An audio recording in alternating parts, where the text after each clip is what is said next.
Hey guys, welcome to our channel, and in this video I'm going to show you how to add text reveal intro by using InShot app. Let's start. At first you have to open your InShot app here. Now tap on the video and here tap on new. Now select the video of yours and then tap on the check mark here. Now let's add text here.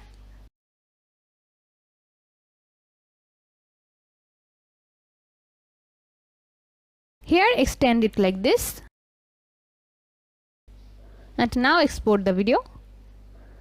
You have to follow two steps here, and now select the original video here, and in here you guys can say PIP, add the video that you have exported right now as your PIP, and then extend it to match with the original video.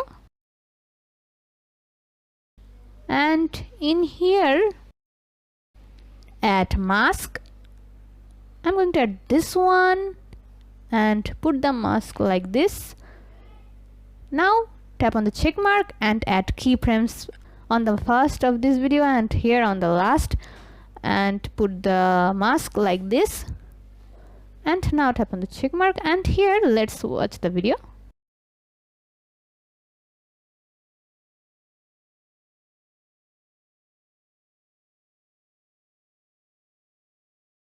So this is how you guys can add text reveal intro by using InShot app. See how easy it is? We put lots of effort every day through videos to make your life better. If it helps, please subscribe and like. Until next time, bye bye.